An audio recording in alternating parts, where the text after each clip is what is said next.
Bonsoir, bienvenue en direct sur Public Sénat. Voici les titres du 22h ce soir. Et c'est le jour d'après. Aux États-Unis, une trentaine de morts sont recensés après le passage de l'ouragan Sandy. Les dégâts matériels pourraient se chiffrer entre 10 et 20 milliards de dollars. L'état de catastrophe naturelle a été décrété. Et au-delà de ce lourd bilan, quelles peuvent être les conséquences politiques de cet ouragan? Eh bien, certains éditorialistes américains penchent pour un avantage en faveur de Barack Obama en président protecteur. D'autres, au contraire, estiment que Mitt Romney pourrait gagner des points car il ne court pas le risque de mal gérer cette situation. Mais ce soir, l'Amérique pense d'abord ses plaies, bien sûr. Cette question ce soir, en fait-on trop autour de Jean-Marc Ayrault? C'est ce que pensent les socialistes qui dénoncent la surinterprétation systématique des propos du Premier ministre, cible privilégiée de l'opposition depuis des semaines. La droite, elle, s'en amuse et avoue ne jamais avoir espéré autant de maladresse. Après le débat, aussitôt ouvert, aussitôt refermé autour des 35 heures ce matin, notre invité, c'est un allié de la majorité, c'est le président du Parti radical de gauche, Jean-Michel Baillet, dans un instant. Et puis ce constat ce soir, jamais l'énergie n'a été un sujet aussi préoccupant pour les Français. Selon un rapport choc publié aujourd'hui par le médiateur de l'énergie, de plus en plus de ménages se chauffent moins, beaucoup moins, de peur de se retrouver avec une facture trop élevée. 42% des foyers seraient dans cette situation, particulièrement touchés les plus de 65 ans. Témoignage bouleversant dans le 22h ce soir et débat à suivre autour de ce sujet devenu préoccupation majeure. Voilà pour le programme ce soir. Merci d'être en notre compagnie. Il y a à peine quelques jours, Jean-Marc Ayrault dénonçait l'entreprise de démolition à son encontre. Trop, c'était trop, estimait le Premier ministre. Mais les critiques ne seront pas prêtes de s'arrêter après ce nouveau feuilleton ce matin autour du débat sur les 35 heures, aussitôt ouvert, aussitôt clos par Jean-Marc Ayrault. Les détails avec Marie Brémaud. Tout commence par une interview ou plutôt un dialogue entre Jean-Marc Ayrault et des lecteurs du Parisien. Le Premier ministre répond à une question sur l'éventualité d'un retour aux 39 heures par cette phrase « Il n'y a pas de sujet tabou », soit une petite révolution pour les socialistes à l'origine de cette réforme symbolique. Évidemment, sur les ondes et devant les caméras, les ministres sont amenés à réagir. Michel Sapin, catégorique, semble recadrer le chef du gouvernement. Il faut maintenir à 35 heures la durée légale du travail. Quant au même moment, Laurent Fabius apparaît quelque peu gêné par le sujet. Je ne vais pas me lancer dans ce débat. Il y aura sûrement un débat compte tenu de ce qui a été écrit. Je ne veux pas relancer la polémique. Stupeur et tremblement, l'Élysée somme Matignon de rectifier le tir pour éviter un autre couac. Jean-Marc Ayrault réagit rapidement à la radio, puis des salons même de l'Élysée. Nous n'ouvrirons pas le dossier de la durée légale du travail en France. Elle est à 35 heures et elle restera à 35 heures. Au Sénat, on serre les dents. On n'y comprend plus rien, 35, 39 heures. 35. 35 heures. Le Premier ministre a dit ce qu'il fallait dire. Il n'y a pas de tabou. 35 heures. 35 heures. 35 heures, c'est la loi. Mais le mal est fait. À l'Assemblée, le gouvernement est attaqué de tous les côtés, raillé. Ce qui nous inquiète et ce qui inquiète les Français, c'est votre inconséquence, Monsieur le Premier ministre. Comment être crédible cet après-midi devant votre majorité, après avoir dit ce matin que votre position n'était pas celle du gouvernement. Un chef de gouvernement qui dit que sa position n'est pas celle du gouvernement, c'est une première sous la Ve République. Jean-Marc Ayrault s'explique et dit avoir fait preuve de politesse en répondant aux lecteurs du Parisien. Il lui faudra sans doute donc apprendre à être plus grossier. Dans une négociation, quelle qu'elle soit, il y a un principe commun, faire monter les enchères. C'est un peu ce que font en ce moment les sénateurs communistes. Objets de toutes les attentions, leurs voix sont nécessaires pour faire adopter le budget qui doit être débattu le 22 novembre prochain au Sénat. Eh bien, les socialistes cherchent donc à les faire pencher pour le oui. Vous allez le voir, les négociations sont plutôt âpres. Fabrice Cunet.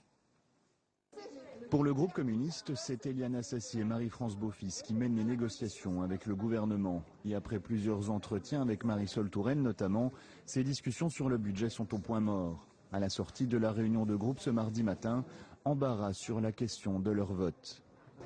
Par rapport au budget, vous voulez savoir? On va discuter. Je pense qu'il y a des gens qui sont mieux placés que moi pour s'exprimer sur le sujet. Car les sénateurs communistes ont choisi de ne pas choisir. Une manière de maintenir la pression sur le gouvernement et en particulier sur Jean-Marc Ayrault qui s'est engagé à les recevoir. On est tout à fait très serein, on est en train de travailler, on regarde ce sur quoi on veut discuter. Moi je ne dis pas négociation, je dis discussion pour l'heure. Et puis on déterminera notre vote en fonction de ce qui nous sera dit. Voilà.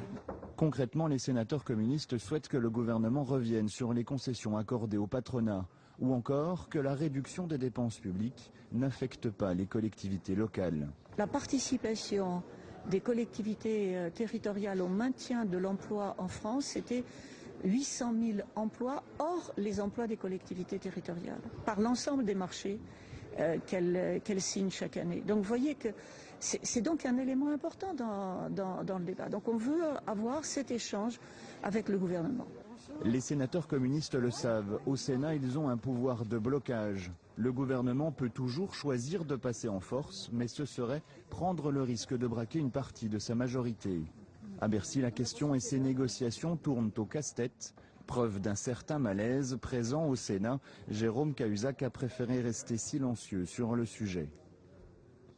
Et signe justement de cette étroite majorité au Sénat, le texte sur la tarification progressive de l'énergie examiné en ce moment même devrait être rejeté.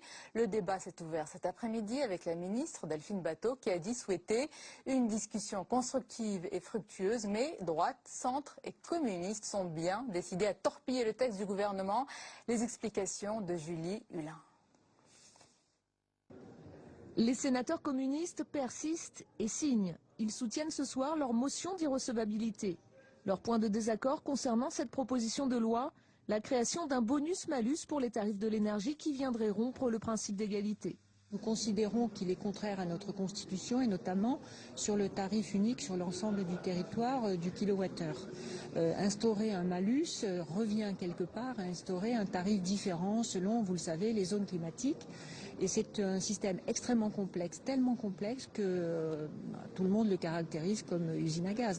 Un groupe communiste qui reproche au gouvernement de ne pas avoir travaillé en amont avec eux.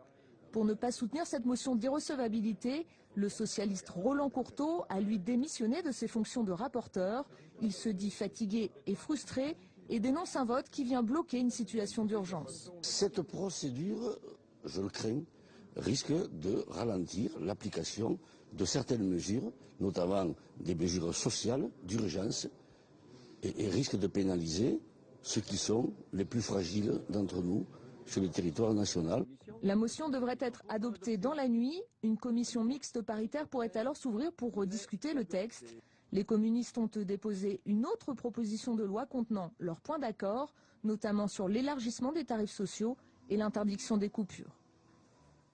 Et ce sujet des tarifs progressifs de l'énergie sera le thème de notre débat tout à l'heure avec de nombreux invités. Nous reviendrons aussi, je vous le disais dans les titres, sur la précarité énergétique avec un rapport choc paru aujourd'hui. Mais d'abord, l'invité politique du 22h ce soir, c'est un allié de la majorité, c'est le sénateur du Tarn et Garonne et président du Parti radical de gauche, Jean-Michel Bailly. Bonsoir. Bonsoir. Et bienvenue. Alors, le texte PS sur la tarification progressive de l'énergie a de fortes probabilités d'être rejeté par le Sénat de gauche ce soir. Est-ce que ça serait un désaveu? Ce texte n'a pas été très bien construit, il faut bien le reconnaître. Mais la raison d'être du Parlement et de la discussion parlementaire, c'est de l'améliorer par voie d'amendement, au travers du débat. Ce n'est pas de vouloir le rejeter a priori dans une procédure incroyable qui nous amène à trouver une majorité improbable qui est faite de la droite, des centristes et des communistes. À quoi jouent les communistes qui dénoncent pour ce texte un manque de clarté et le système du bonus-malus qui s'apparente selon eux à une nouvelle taxe? Il y a des choses à dire sur le fond. Et je répète, on peut l'améliorer. Mais je reviens sur votre question. À quoi jouent les communistes tout court? Ils ont été élus sénateurs par des électeurs de gauche qui, à l'époque, voulaient le changement, rêvaient d'un Sénat à gauche. C'est le cas aujourd'hui. Ils rêvaient, ces électeurs d'une majorité de gauche, c'est le cas aujourd'hui. Et voilà que les communistes se mettent à combattre la majorité, alliés avec la droite. C'est quand même quelque chose d'incroyable. Ce ne sont pas des comportements politiques normaux il faut que le Parti communiste se ressaisisse. Qu'il ne soit pas d'accord, c'est légitime. Qu'il veuille améliorer les textes, c'est légitime. Mais que ce soit là-dessus ou sur la menace encore plus invraisemblable de ne pas voter le budget, il faut quand même qu'il y ait une prise de conscience politique de la part d'un parti qui avait jusqu'à maintenant montré tout au long de son histoire qu'il avait une véritable culture politique. Car à partir du moment où on ne veut pas voter le budget, eh bien on est dans l'opposition. Donc ils sont avec la droite dans l'opposition, ou ils sont vraiment de gauche et soutiennent la majorité. Vous avez vu que ce soir, la règle d'or budgétaire a été votée sans les voix des communistes, mais grâce aux voix de la droite. Est-ce que, avec les textes qui vont venir, vous allez devoir, vous, évidemment la majorité, compter de plus en plus souvent sur les voix de la droite, de l'opposition? La droite est dans l'opposition. Oui. Nous ne comptons pas sur eux. S'ils viennent s'ajouter parce qu'ils considèrent que nous gouvernons bien, tant mieux. Et même, j'en suis satisfait, parce que cela prouve quand même que même quand l'opposition et la droite dure que nous avons, et nous le voyons dans le débat actuel, nous en dirons peut-être 2 mots tout à l'heure quant à Jean-Marc Ayrault, quand on voit que la droite joint ses voix à celles de la majorité, ça prouve que nos textes sont de bons textes et que nous avons une bonne ligne politique, un bon cap pour redresser le pays et pour gouverner la France dans les meilleures conditions. Et votre parti, Jean-Michel Bailly, est-ce que vous vous considérez comme un allié fidèle, indéfectible, inaltérable, inébranlable, j'allais dire, inébranlable, c'est sûr. Fidèle et loyal, oui, incontestablement. Quelle différence entre votre loyauté et celle des Verts? Mais indépendants. Et nous avons justement, par rapport aux Verts ou par rapport aux communistes, la tradition parlementaire qui fait que nous nous inscrivons dans la manière dont François Hollande souhaite gouverner, dans la concertation. Nous ne sommes pas d'accord sur un certain nombre de sujets. Nous le disons et nous le réaffirmerons à chaque occasion. Mais quand on est dans une majorité, il y a un pacte fondateur. C'est le budget de la nation. Donc vous voterez les principaux textes. Mais vous êtes quand même, permettez-moi, un drôle d'allié pour le gouvernement. J'ai relevé ceci. Vous êtes opposé à la loi contre le cumul des mandats quand le gouvernement la défend. Favorable, vous l'êtes à la légalisation du cannabis quand le gouvernement ferme le débat. Vous êtes favorable à un choc de compétitivité quand le gouvernement s'étrangle en entendant ce mot. Les alliés comme ça... Les alliés comme ça sont les meilleurs, parce qu'ils sont loyaux et fidèles, je le répète, mais parce qu'ils ont le courage de dire les choses pour justement faire avancer le changement que François Hollande a proposé aux Français et qui l'ont accepté dans leur majorité. En tout cas, ensuite, ça ne veut pas dire être godillot, être d'accord sur tout, ça veut dire mener la concertation. Oui, nous sommes hostiles à cette loi contre le cumul des mandats. Qu'est-ce que serait le Sénat, qui est la Chambre des communes de France, sans un seul maire en son sein? Donc vous prenez le risque que cette loi ne passe pas au Sénat si elle arrive? En l'occurrence, oui. Mais écoutez... être un allié fidèle et loyal, ça ne veut pas dire être un godillot et se coucher. Mais sur les textes essentiels, et celui-là n'en est pas un, et sur le budget, je le répète, qui est le socle fondateur d'une majorité, nous sommes là, et bien là. Mais nous sommes là dans notre indépendance et avec nos différences. Nos valeurs ne sont pas toujours les mêmes que celles du Parti socialiste ou que celles d'autres alliés de la majorité. François Hollande semble avoir définitivement fermé la porte à un choc de compétitivité, autrement dit, je le dis rapidement, à une baisse massive et rapide des charges. Est-ce que vous êtes déçu?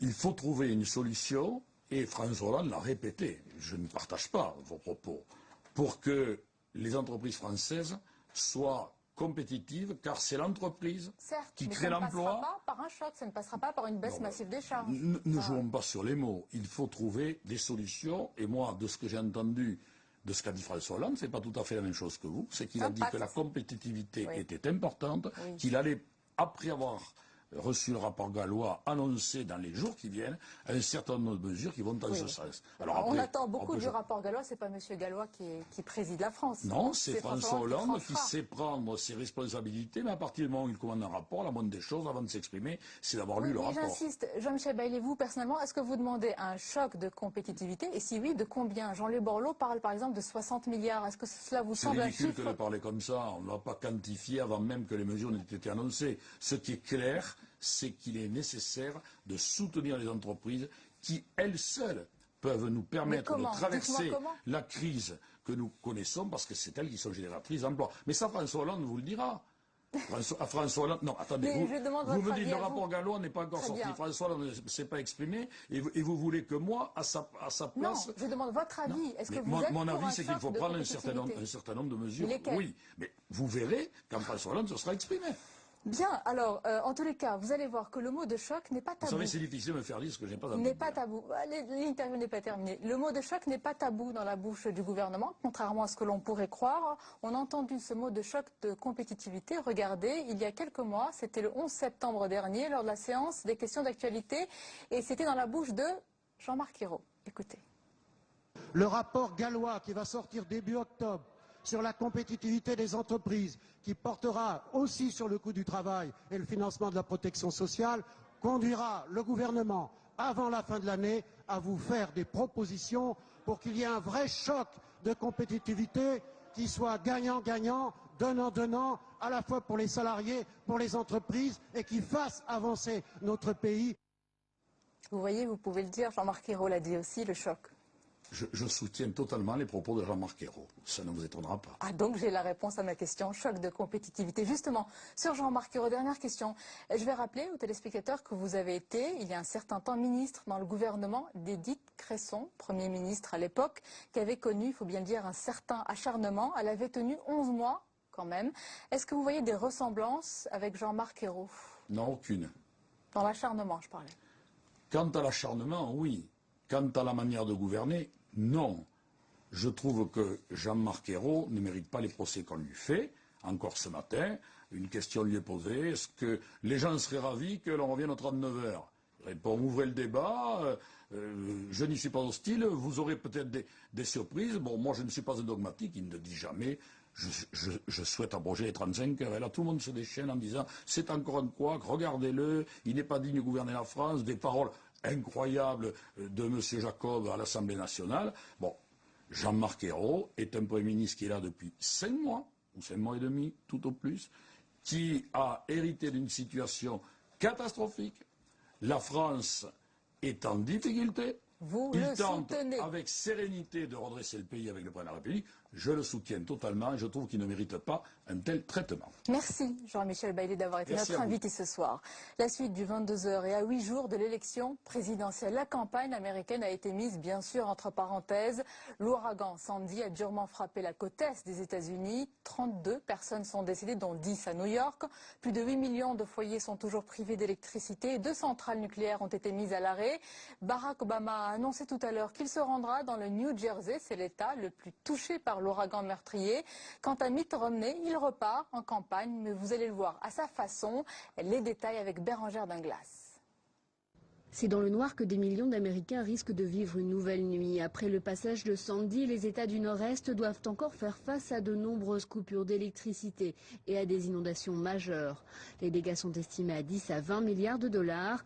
À New York, l'eau salée s'est engouffrée partout. Plusieurs tunnels du métro ont été inondés. Un violent incendie a ravagé plusieurs dizaines d'habitations. En raison d'une panne de générateur, c'est l'hôpital de New York University tout entier qui a été évacué. Sandy est l'une des tempêtes les plus dévastatrices qu'ait connue la région.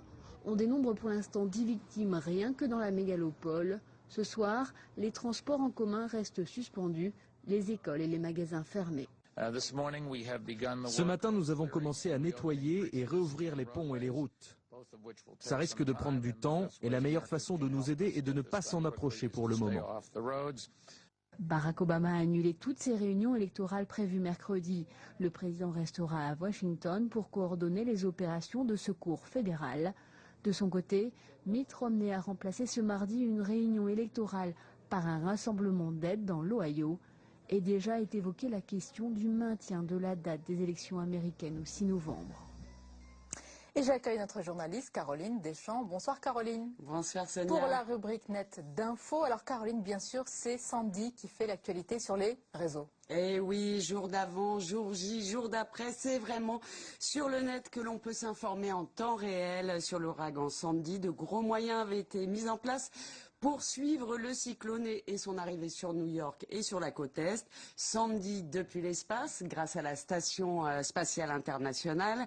Sandy grâce aux webcams installées sur la Statue de la Liberté ou sur le toit de l'immeuble du New York Times. Des médias dont les sites ont tous proposé des lives en croisant les sources des journalistes et des citoyens pour suivre l'événement, Sonia, au plus près. Problème, hier soir, le centre du cyclone a provoqué d'énormes inondations et de nombreuses coupures d'électricité. Et donc, des milliers de sites dans le monde n'ont plus été accessibles. En cause, les serveurs et les centres de données qui sont basés à New York, qui ont été endommagés. Ainsi, la version française du Huffington Post n'était plus accessible et donc le site a été obligé d'utiliser Facebook et Twitter pour publier. Et justement, Caroline, les réseaux sociaux, notamment Twitter, ont été vraiment utilisés à plein pour informer les Américains de l'évolution de la situation heure par heure, minute par minute quasiment. Et seconde par seconde, j'ai envie de dire, que ce soit les informations pratiques concernant l'état des routes ou les consignes de sécurité, les autorités ont privilégié les applications mobiles et Twitter pour diffuser leurs messages, comme les gouverneurs de New York, du New Jersey, le maire de New York également, et bien sûr Barack Obama. Mais c'est surtout la FEMA, l'agence fédérale chargée des opérations de secours, qui a posté le plus de messages. Signe des temps, la FEMA était en tête des sujets les plus abordés sur Twitter. Alors, outre les secours, les Américains ont évidemment eux aussi posté des millions de tweets et de billets sur Facebook. Sacre de Twitter avec la tempête, mais surtout d'Instagram. Vous savez, Sonia, Instagram, c'est le réseau social de partage de photos sur mobile.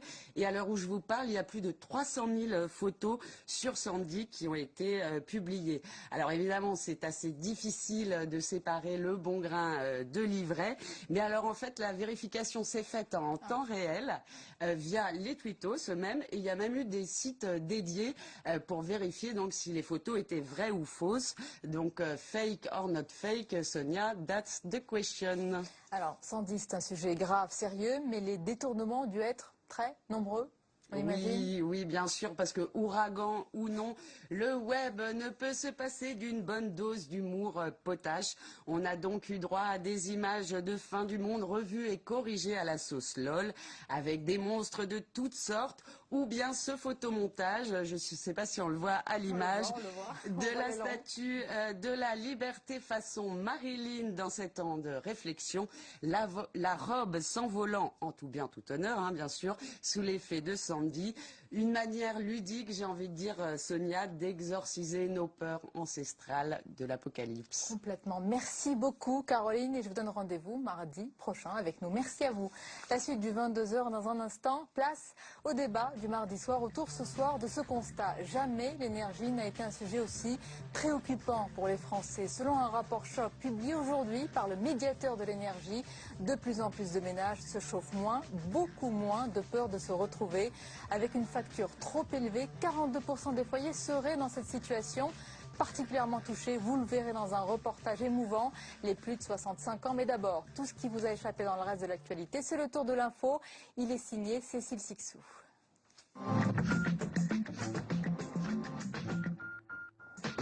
Martine Aubry, Gérard Collomb ou encore Alain Juppé, les maires des grandes agglomérations ont été reçus aujourd'hui par François Hollande.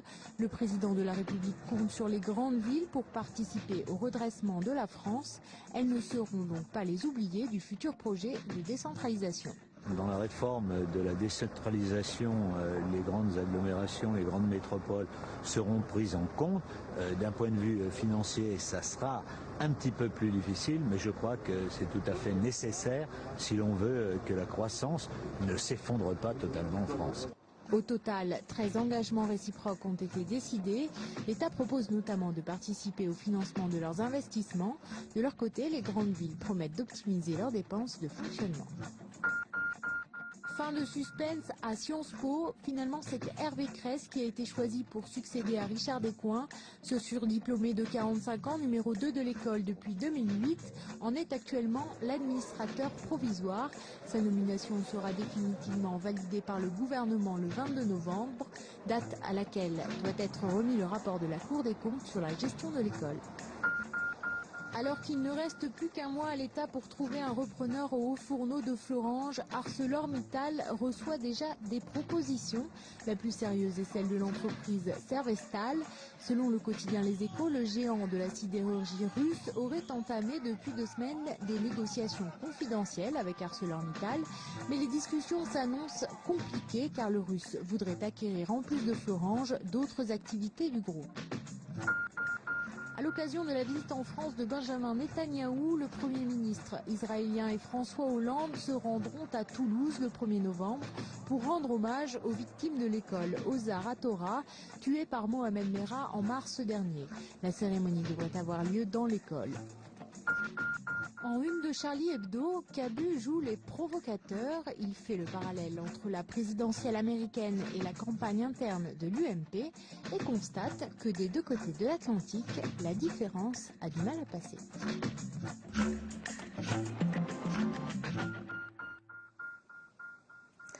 Malheureusement, la précarité énergétique ne s'est jamais aussi bien portée en France. Selon un rapport annuel du médiateur de l'énergie publié aujourd'hui, près de 42% des ménages se chauffent moins de peur de se retrouver avec une facture impossible à honorer. Notre journaliste François Goulin est allé, vous allez le voir, à la rencontre de 2 foyers. Une famille qui a misé sur un logement économe en énergie et une retraitée qui a des difficultés à se chauffer. Portrait croisé dans l'Oise. Regardez. Faire des économies, c'est la raison qui a poussé la famille Blanco à construire cette maison à Agnetz. Une maison passive, c'est-à-dire qui s'affranchit du chauffage traditionnel. Avec un chauffe-eau à l'énergie solaire, de grandes baies vitrées plein sud pour récupérer la chaleur, mais surtout une isolation parfaite. La famille a divisé sa facture d'électricité par 5. Notre approche, effectivement, elle a été pragmatique dans le sens de dire on ne veut pas qu'à l'avenir, tout notre budget passe dans notre logement, dans notre habitat, mais qu'on puisse continuer à faire un certain nombre de choses et à vivre tout à fait normalement. Car dans leur ancienne habitation, un logement social mal isolé, 1 500 € étaient engloutis chaque année, rien que dans l'électricité. On était toujours à l'affût, on avait installé compteur hors creuse pour faire tourner la machine à laver la nuit, par exemple, le ballon d'eau chaude, on le faisait chauffer la nuit également parce que c'était un peu moins cher. Voilà, ça conditionnait en fait notre mode de vie que cette question de l'énergie. Le couple a donc déboursé 170 000 € pour leur pavillon, un effort conséquent pour cette famille modeste. Une somme que serait bien incapable de trouver Viviane, leur ancienne voisine. Retraitée et locataire d'un logement social à Clermont, elle a dernièrement chauffé sa maison plus que d'habitude pour accueillir ses petites filles. Sa facture en a pris un coup. Elle a donc coupé les radiateurs. Je ne trouve pas normal qu'on soit obligé d'enfiler pull sur pull, même si je mets volontiers des pulls à la maison. Je pense que chez soi, on doit avoir un confort de vie qui n'existe pas partout dans toutes les pièces de la maison. Par exemple, ma chambre, elle n'est jamais chauffée. Le chauffage de la chambre, c'est ce qui veut bien monter à l'étage, quoi. Et j'ai déjà dormi avec 9 dans la chambre, c'est un peu juste. Pour lire dans la chambre le soir, c'est pas possible, quoi. En cause, l'isolation quasi inexistante et des radiateurs très gourmands en énergie qui ont fait s'envoler sa facture à 1 600 € cette année. Mais difficile pour une locataire comme elle de rénover son logement. S'il y avait une meilleure façon d'isoler les logements, de permettre aux gens de se chauffer mieux, moins cher, il y a des façons, c'est possible. Mais il n'y a pas une détermination de le faire. Du coup, c'est nous qui devons composer avec. Et moi, je veux bien composer un petit peu, mais je ne composerai pas à l'extrême, quoi. Comme elle, ce sont chaque année 42% des Français qui choisissent de baisser le chauffage pour alléger la facture. Et nos invités sur ce sujet, je vous les présente avec plaisir. Jean-Claude Lenoir, bonsoir, bienvenue. Bonsoir. Vous êtes sénateur UMP de l'Orne, vous êtes membre du Conseil supérieur de l'énergie. Avec nous également Jacques Percebois, bonsoir. Bonsoir. Vous êtes professeur à l'Université Montpellier 1, également directeur du Centre de recherche en économie et droit de l'énergie. Merci d'être avec nous. Benoît Hartmann, bonsoir. Bonsoir. Vous êtes porte-parole de France Nature Environnement, merci d'être là. Et Laurence Rossignol, bonsoir. Bonsoir. Bienvenue. Vous êtes sénatrice socialiste de l'Oise, secrétaire nationale de l'environnement à l'environnement OPS. D'abord, je voulais vous faire réagir justement sur ce reportage tourné dans l'Oise, mais beaucoup d'autres territoires sont dans cette situation. On a vu le cas de cette retraitée qui a du mal à se chauffer, qui parle des problèmes d'isolation, qui met plusieurs pulls pour dormir. Votre réaction? Je les connais. Je connais, effectivement. Mais il n'y a pas que mon département qui fait attention. Mais je suis aussi fière que ce soit dans mon département qu'on ait choisi une famille qui, elle, s'est engagée dans la sobriété énergétique, mais c'est vrai qu'elle a fait des investissements. Et justement, un des enjeux, c'est de pouvoir permettre à tout le monde de faire ces investissements. Je suis très troublée par ce qui se passe aujourd'hui au Sénat, parce qu'en fait, ce qui va sortir de la soirée d'aujourd'hui, c'est rien, c'est-à-dire rien, c'est l'identique. Donc on est dans une soirée du conservatisme. On va rappeler juste aux téléspectateurs qu'en ce moment même est étudié le texte donc, sur les tarifs progressifs de l'énergie et qu'il y a de fortes chances que ce texte soit rejeté avec les voix des communistes, de la droite et du centre. Voilà. Je vous laisse la parole. Et on va tous constater ce soir et verser des larmes de crocodile sur les familles en précarité énergétique. Peut-être même on versera d'autres larmes de crocodile pour évoquer les problèmes d'énergie globaux qui sont devant nous. Mais en même temps, le choix qui aura été fait par le Sénat ce soir, c'est de ne rien faire. Et je pense qu'on est là dans un de ces moments importants où on a affronté le conservatisme. C'est-à-dire que l'idée, en fin de compte, que rien ne change. Et somme toute, ce qu'il y a de plus simple. Et moi, j'entends les collègues dans les couloirs qui nous disent quoi? Le vrai problème, c'est pas le bonus-malus. Le vrai problème, c'est le prix de l'électricité. Demain, ça va terriblement augmenter. Donc les mêmes qui veulent pas qu'on fasse une révolution tarifaire, qu'on change complètement les règles du jeu, sont ceux qui vous disent que demain le prix de l'électricité va augmenter. Donc c'est ceux qui vous disent que pour toutes ces familles-là, ça va être encore bien pire. Donc la proposition que nous faisons, nous, les socialistes, dans ce débat, c'est justement aujourd'hui de changer la donne, de mettre en place une espèce de révolution énergétique. Alors vous dites que vous voulez lutter justement contre ce problème de la précarité énergétique. Jean-Claude Lenort, on a donc du mal à comprendre quelle serait la position des communistes évidemment, du centre et de la droite que vous représentez ce soir. Je voudrais d'abord dire que Laurence Rossignol est l'une des rares parlementaires au Sénat à croire en ce texte. En fait, la plupart des collègues que j'entends n'y croient pas. Vous voulez dire chez les socialistes aussi? Absolument. Enfin, c'est une usine à gaz, impossible à mettre en pratique, et rares sont ceux qui montent à la tribune pour défendre ce texte. Alors si aujourd'hui il est retiré de la circulation provisoirement, c'est simplement parce que personne n'y croit, personne n'en veut. Donc, oui. Maintenant, je reviens sur votre reportage. Très intéressant, il est même très pédagogique. Le couple qui a investi, oui, c'est au fond la bonne réponse à la question qui est comment faire pour lutter contre l'augmentation des prix de l'énergie. Il faut effectivement rénover ces logements, les isoler, se mettre à l'abri des hausses. Le deuxième cas est révélateur. Car la personne que nous avons vue, cette personne retraitée, ça va être l'une des premières victimes de la loi qui nous est proposée aujourd'hui. Victime? Parce que, oui, absolument. Expliquez-nous comment. Eh bien, écoutez, je vais vous dire, pour deux raisons. La première, elle est seule dans une maison, tout qu'on a vu. Donc, la référence qui lui sera donnée dans le texte qui est proposé fera qu'elle ne pourra pas dépenser plus qu'un minimum d'électricité pour se chauffer. J'ai noté qu'elle avait ses enfants et petits-enfants qui venaient.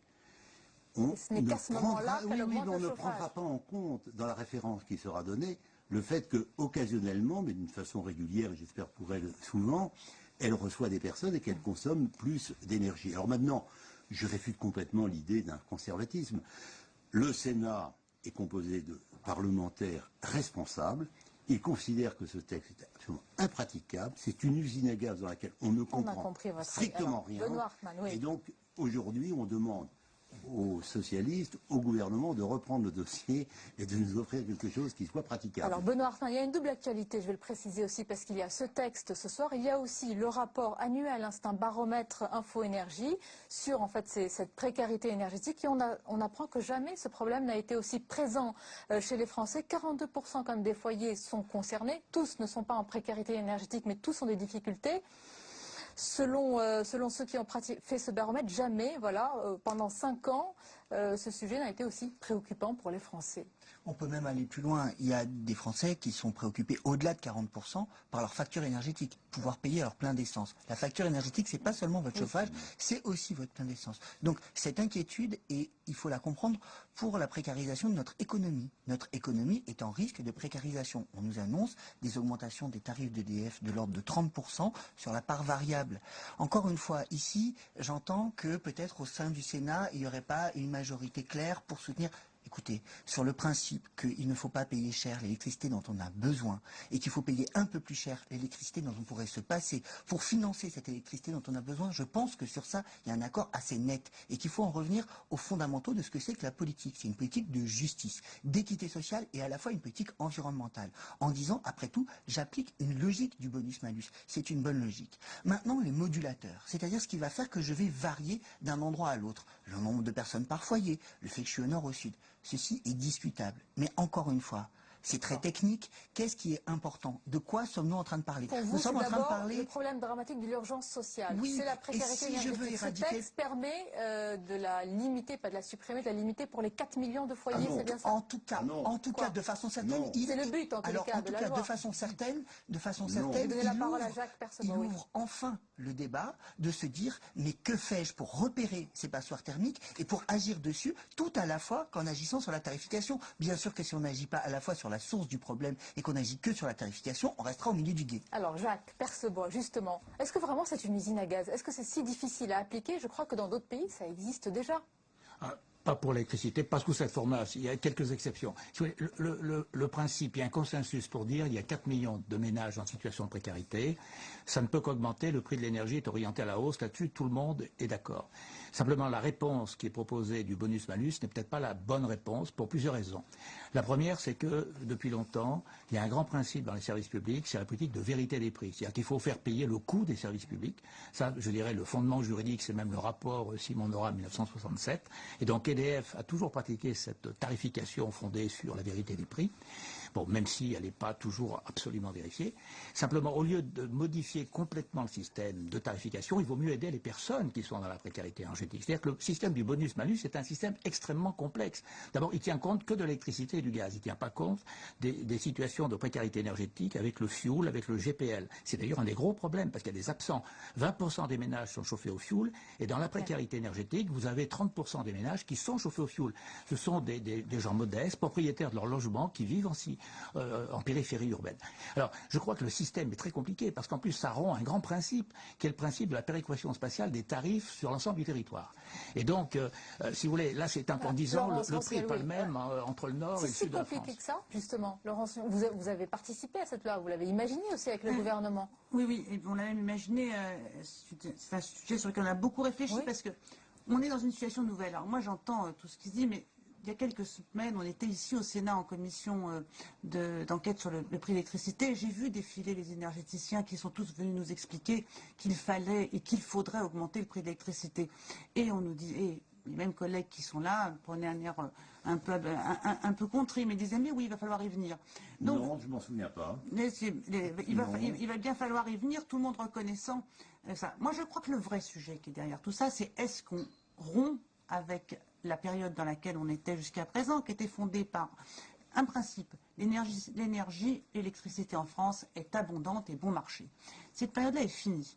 Donc, est-ce qu'on s'engage réellement dans la sobriété énergétique? Et c'est ce qui fait d'ailleurs, on peut discuter, est-ce qu'on pouvait faire mieux? Mais si vous vouliez faire mieux dans cette loi, fallait pas voter l'exception d'irrecevabilité, fallait vous mettre au travail. Article 1, si on est d'accord sur les fondements, si on est d'accord sur les principes, sobriété et progressivité, comment on fait? On le fait ensemble. D'habitude, les sénateurs travaillent quand ils veulent y arriver. Ils amendent, ils progressent ensemble. Vous voulez dire qu'ils ont fait juste de l'obstruction pour de l'obstruction? Juste de l'obstruction. Mais parce que c'est pas consensuel. Je voulais juste finir une chose. Et puis la réponse, on a du temps. La question de la sobriété n'est pas consensuelle.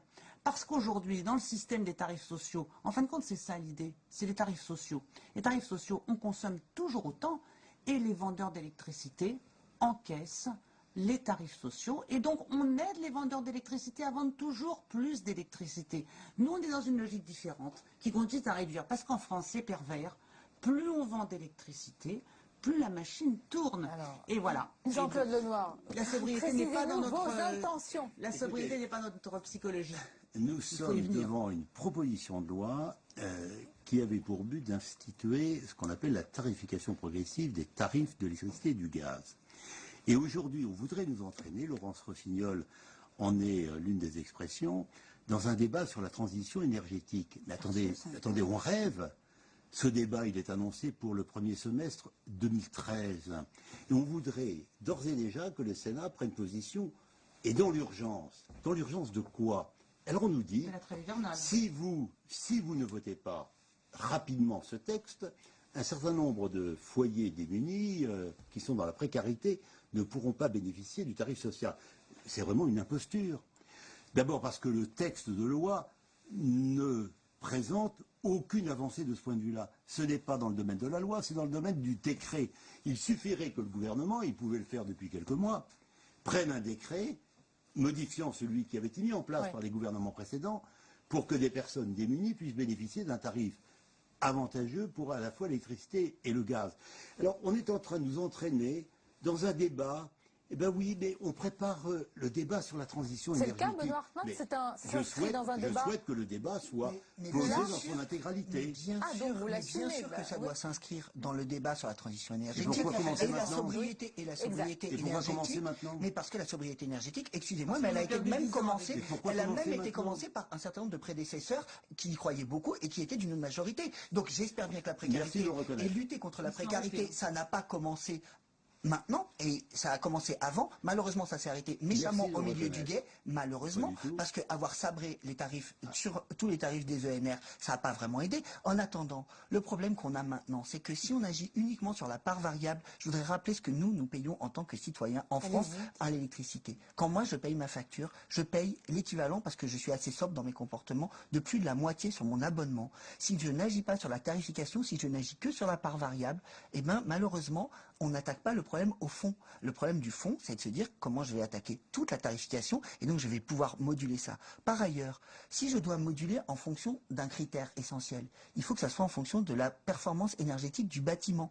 Quand je suis dans une passoire thermique, mes besoins de base pour me chauffer ne sont pas les mêmes que quand j'ai la chance d'être dans un logement hyper performant à énergie positive. Bien, mais ce texte ne règle rien de ce point de vue-là. Que ce soit il règle rien, il sera probablement rejeté, mais peut-être pour ceux qui nous regardent et qui ont des difficultés, quelle est la solution, Jacques Percevoix? Est-ce qu'il y a eu un meilleur texte? Comment l'améliorer dans ce cas-là? Je crois qu'il y avait une solution plus simple, c'était de généraliser le tarif de première nécessité qui existe, de l'améliorer.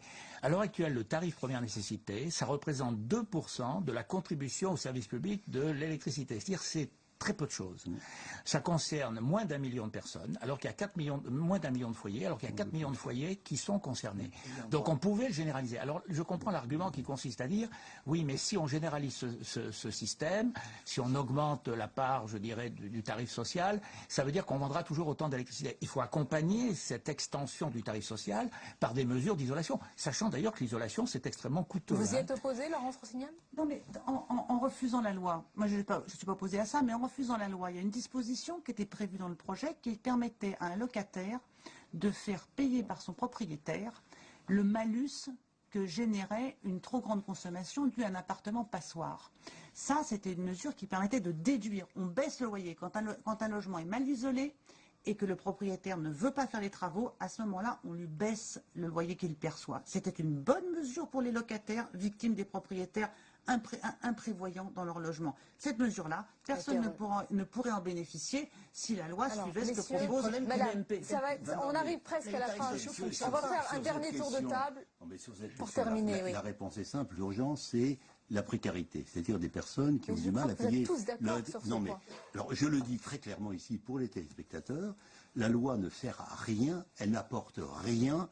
C'est au gouvernement de prendre le décret qui permettrait tout simplement d'élargir. Qu'est-ce qui va se passer maintenant? Je regrette. La loi, non pas du tout. La loi n'apporte aucune disposition nouvelle concernant l'élargissement. Aucune disposition nouvelle. Le mot de la fin, c'est dans le domaine du décret que le gouvernement prenne ses responsabilités. Et sauf surprise, ça sera rejeté ce soir. Qu'est-ce qui va se passer? Y aura-t-il? Il y a deux options, soit en CMP, le Sénat et l'Assemblée nationale, je le souhaite, se mettre d'accord sur un texte qui intègre une partie des préoccupations des sénateurs, des propositions du rapporteur Courteau, mais qui garde la philosophie du texte, sobriété et élargissement de la lutte contre la précarité, soit sinon ça repartira devant l'Assemblée sans que le Sénat n'ait rien apporté, et ce ne sera pas une bonne manière correspondant choisi là. Allez, un mot.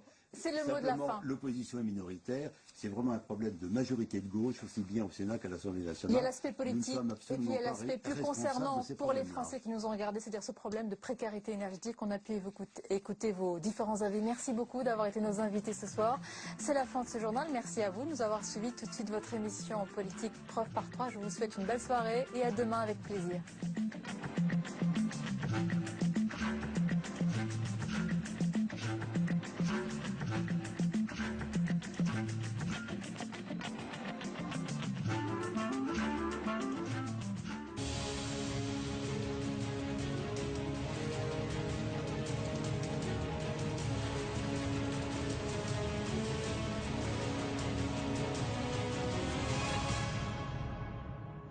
Gérard Longuet est l'invité de Prof par 3 ce soir. Bonsoir, merci d'être avec nous. On va parler aujourd'hui compétitivité et cacophonie aujourd'hui sur les 35 heures. On va parler bien sûr aussi de la compétition interne à l'UMP et des appels à manifester de Jean-François Copé. Samir Tounzi de l'AFP viendra vous demander sur ce plateau si vous êtes prêt à descendre vous aussi dans la rue. Et puis, est-ce que ce climat politique favorise au Sénat les affaires de la droite qui ne perdent pas de vue l'objectif 2014, c'est-à-dire reprendre le Sénat? Michael Zamès de Public Sénat vous interrogera sur ce sujet. Mais pour commencer, Gérard Longuet, la durée légale du travail ne changera jamais tant que la gauche sera au pouvoir. C'est la déclaration cet après-midi de Jean-Marc Ayrault à l'Assemblée nationale. Il a tenté d'éteindre donc l'incendie qu'il avait lui-même allumé le matin dans Le Parisien sur les 35 heures. Est-ce que la polémique est close ce soir? C'est un gouvernement qui est coutumier du fait. En général, c'est un autre ministre qui dément un ministre précédent. Aujourd'hui, comme c'est Ayrault qui avait ouvert la porte de la remise en cause des 35 heures, c'est Ayrault qui, découvrant sa maladresse vis-à-vis de son camp, a fermé la porte des 35 heures. Je le regrette. Je le regrette parce que c'est la question majeure de la compétitivité de notre pays, c'est la durée globale du travail. Sur laquelle la droite n'est jamais revenue non plus lorsqu'elle était au pouvoir. Vous avez tout à fait raison de le dire et j'en souffre. J'en souffre parce que je considère en effet que nous avons traité les 35 heures par l'extérieur, à travers les heures supplémentaires, ce qui était pour le pouvoir d'achat des salariés une bonne affaire, mais nous ne sommes pas rentrés dans le cœur du sujet. Et le cœur du sujet, c'est qu'un salarié allemand, en moyenne, travaille 150 à 170 heures de plus qu'un salarié français. Et ça, cet écart-là, il pèse terriblement sur notre compétitivité. On va en parler dans quelques instants. Mais autour de cette affaire des 35 heures de Jean-Marc Ayrault, est-ce que ça pose plus globalement le problème de la crédibilité du Premier ministre ou tout simplement le problème du cap de l'action gouvernementale? Je crois que j'ai connu les gouvernements au siècle précédent. Et ce qui a changé, c'est l'extrême réactivité de l'opinion sollicitée par une offre médiatique considérable. Depuis naturellement les chaînes de télévision, les radios, là, Internet, un entretien pour la presse écrite qui est donc relu par le service du Premier ministre. Tout est immédiatement relayé, amplifié, et il faut que chaque homme politique ait une responsabilité, et j'en ai exercé il n'y a pas si longtemps que cela, doit avoir l'idée qu'il est dans un baquet de Formule 1 et que lorsqu'on effleure l'accélérateur, le risque de tête à queue est presque immédiat si on ne maîtrise pas tout. Or, très souvent, ces ministres-là manifestent. Nous nous sommes trompés, nous aussi. Mais ceux-là, presque systématiquement, se trompent tous dans le dosage de la communication. Ils parlent comme s'ils étaient... expérience politique, il connaît tout pas ça. gouvernementale, pas du tout. Il a été président de groupe, je l'ai été aussi au Sénat, c'était une responsabilité très importante, mais on n'a pas l'extrême pression des médias.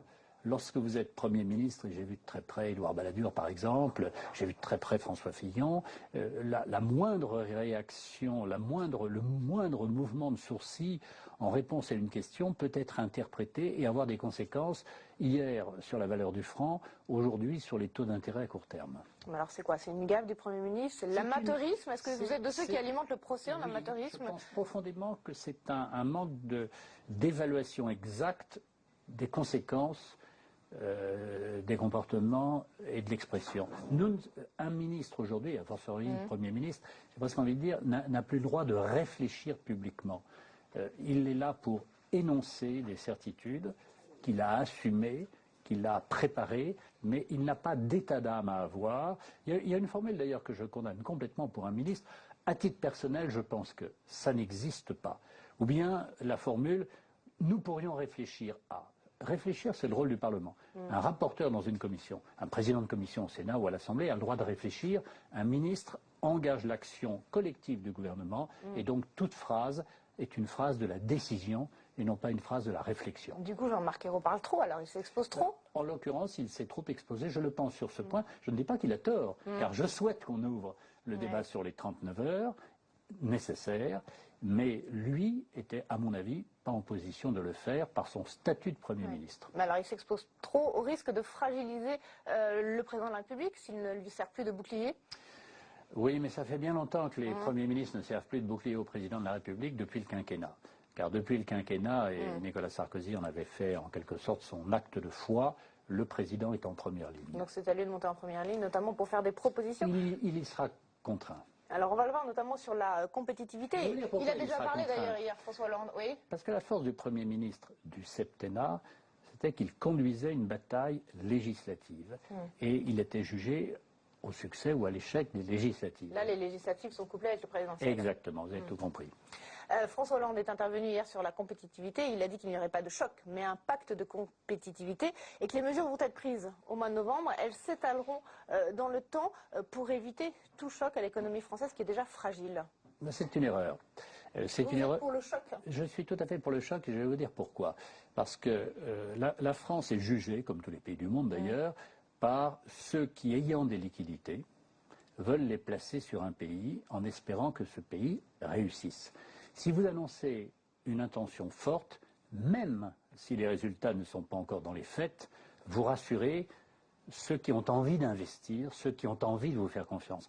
En annonçant les mesures fortes, et naturellement en mettant en œuvre celles que vous pouvez tout de suite mettre en œuvre, vous donnez un ballon d'oxygène à votre pays. En diluant, comme le petit pousset, caillou par caillou, vous donnez le sentiment de ne pas y croire et vous n'avez pas ce choc de confiance que aurait pu créer, par exemple, le rapport gallois que j'ai parcouru comme vous dans la presse. Le rapport gallois, c'est une vraie révolution. Si le président Hollande présentait le rapport gallois, les analystes extérieurs, je ne parle pas des Français, les analystes extérieurs et ceux qui ont de l'argent, j'allais en chercher dans ma poche, les placeraient sur la France en disant voilà un cheval qui va gagner la course.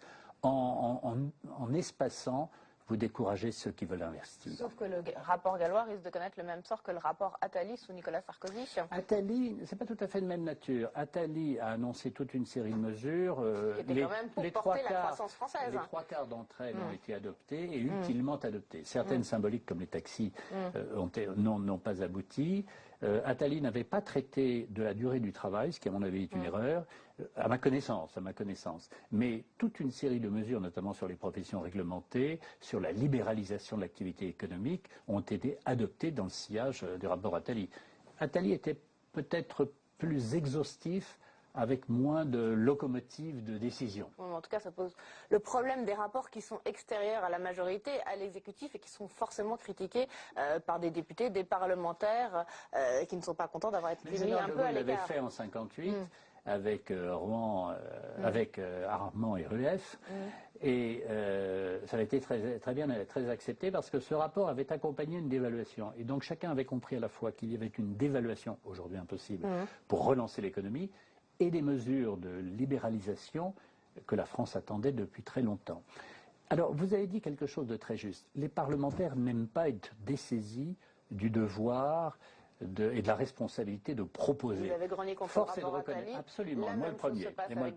Et même chose pour Grenelle de l'environnement, j'avais râlé en disant, mais attendez, nous sommes capables de faire un certain nombre de choses. Je pense que l'erreur du gouvernement précédent, que j'ai soutenu, et l'erreur de ce gouvernement est de ne pas s'appuyer assez sur le travail parlementaire. Il y a au Parlement, Assemblée, Sénat, des gens compétents. Pourquoi diable ne pas les mettre en face de leurs responsabilités plutôt que d'en faire des chambres d'enregistrement bougonnes? Et est-ce que l'exécutif doit s'appuyer sur les patrons lorsqu'ils font des propositions, lorsqu'ils posent même un ultimatum au gouvernement sur la compétitivité? Là, ils sont plutôt dans un rôle politique, qui est le leur aussi. Je veux dire, la compétence n'est jamais inutile, même en politique. Il se trouve que pour parler de médecine, les médecins ne sont pas inutiles, et pour parler d'économie, les chefs d'entreprise ne sont pas inutiles. Mais les mêmes chefs d'entreprise, on ne les a pas entendus quand les gouvernements laissaient filer les déficits. Parce que les chefs d'entreprise, comme les médecins, ou comme les intellectuels, ou comme, je ne sais pas, les maréchaux ferrants, n'ont pas la responsabilité du pays tout entier. La noblesse du gouvernement, et j'ajoute des parlementaires, c'est qu'ils ont à répondre du pays tout entier. Et donc, lorsqu'ils font plaisir aux uns, ils doivent avoir le souci de ne prendre en considération la situation des autres. Par exemple, lorsque les chefs d'entreprise nous disent « allégeons les charges sociales », ok, pourquoi pas, mais nous avons, nous, le devoir de savoir comment la dépense sociale nécessaire sera financée. Le chef d'entreprise, ce n'est pas son problème. Oui, son problème, 30 milliards aux entreprises, qui va payer ces 30 milliards? Et voilà. Et nous avons, nous, parlementaires de droite ou de gauche, nous avons le devoir du collectif, de la réflexion globale. C'est pour ça que nous sommes des parlementaires nationaux et pas simplement des lobbyistes d'intérêt. Mais est-ce que ce dialogue difficile entre les patrons et le gouvernement, en ce moment, ça vous inquiète? Oui, parce que les patrons ont un avantage sur les hommes politiques qui va peut-être vous surprendre, c'est qu'ils ont, pour les plus grands d'entre eux, naturellement la dimension internationale. Et ce dont la France souffre, c'est qu'elle regarde son nombril et qu'elle ne regarde pas assez ses voisins. Laurence Parisot avait parlé de racisme anti-entreprise, vous iriez jusque-là? C'est des mots qui n'appartiennent pas à mon langage. Est-ce qu'il faut relever la TVA sur les restaurants? Le deal, disons qu'on l'a rétrospectivement, ce n'est sans doute pas prioritaire. Pourtant, les engagements qui avaient été pris par la profession en 2009 n'ont pas été tenus. Il y a un rapport d'un député qui sort cette semaine. On peut discuter. Ce qui est vrai aussi, c'est que lorsque la profession a pris les engagements, la crise économique, la régression de 2% en 2009, la stagnation, la toute petite croissance de 2010-11 n'était pas non plus prévue. Et d'autre part, les chefs d'entreprise de la restauration ont tellement d'autres soucis liés à la réglementation sociale ou à la réglementation technique qu'ils ont sans doute biaisé pour essayer de sauver leurs entreprises, ce qui est le premier rôle d'un patron. Mais c'était une erreur de Sarkozy de baisser la TVA? C'était pas une erreur, c'était un engagement qu'il avait pris à la lumière de la situation d'avant 2008. Peut-être avons-nous manqué de faire de l'automne 2008 une rupture totale. Jean-François Copé, on en arrive à l'UMP. Il multiplie les propositions choc pour remporter cette tête de l'UMP. Alors la dernière en date, il appelle les Français inquiets à descendre dans la rue et à manifester. Inquiets de quoi, pardon? Inquiets de mesures. Il n'a pas précisé. Inquiets de certaines mesures que pourrait prendre le gouvernement. Est-ce que là, Jean-François Copé sort de la limite du débat démocratique? Oh, le droit à manifester est un droit reconnu par la loi, par la Constitution.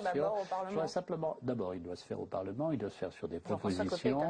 Et je voudrais rappeler que la grande manifestation à laquelle il faisait référence, celle de 1984 sur l'école libre, c'est une manifestation qui est venue des écoles elles-mêmes. Elle n'est pas venue des partis politiques.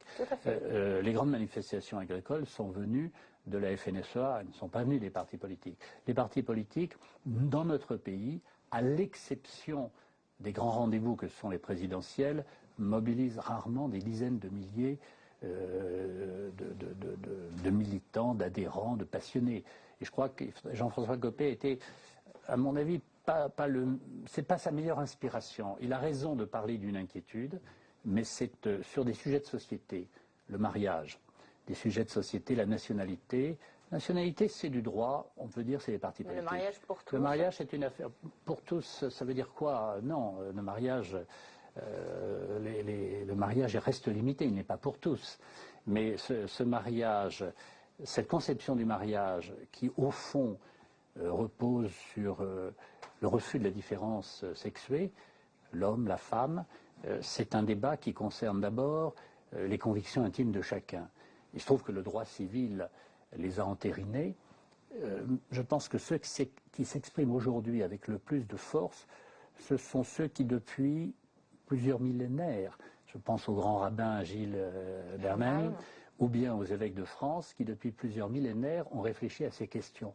Alors nous avons des associations qui disent, qui défendent la théorie du genre, que je connais bien, mais qui a 50 ans d'existence. Vous dites que c'est plutôt à ces associations de porter ce débat-là plutôt qu'à un parti politique? C'est plutôt à ces associations de le porter et de l'expliquer, et aux partis politiques de rappeler que ce n'est pas parce qu'on est politiquement majoritaire que l'on doit mépriser des convictions de fond qui se rattachent à des valeurs permanentes. D'ailleurs, vous savez, Léniel avait été en son temps à juste titre dénoncé parce qu'il avait eu cette formule invraisemblable.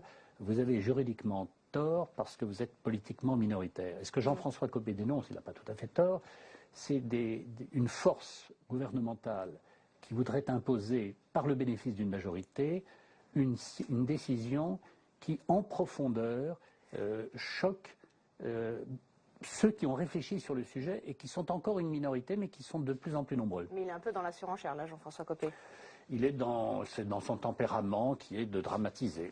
Voilà, alors justement, avec ces propositions choc, on dit que Jean-François Copé fait dériver l'UMP vers la droite. La question est posée. C'est l'accusation non seulement de la gauche, mais aussi de certains ténors de droite. Je vous propose de regarder ce sujet de Mathilde Bélanger. Blanc à faire du pain au chocolat et aujourd'hui appelle à manifester contre l'exécutif. Le camp Copé se veut celui de la droite décomplexée, quitte à faire grincer quelques dents au sein même de son parti. Dernier en date, Benoît Apparu, qui voulait rester non aligné, a pris position pour François Fillon. Il accuse son adversaire de faire bouger le centre de gravité du parti vers la droite. Si on veut maintenir l'UMP demain, il faut que le futur président de l'UMP soit capable de rassembler cette diversité de familles politiques qui composent l'UMP. À partir du moment où Jean-François Copé se fait plutôt le patron d'une des composantes de l'UMP et non pas de l'ensemble de la famille politique, j'ai peur, entre guillemets, pour l'avenir de l'UMP. À 2 semaines de l'élection interne, François Fillon est toujours en tête des intentions de vote chez les sympathisants UMP. Mais selon les proches de Jean-François Copé, les adhérents, eux, seraient naturellement marqués plus à droite. Un sondage place d'ailleurs la motion de la droite forte, l'un des courants les plus radicaux de l'UMP, en tête des intentions de vote chez les militants. La droite forte, c'est quoi? C'est pas une droite plus à droite que les autres.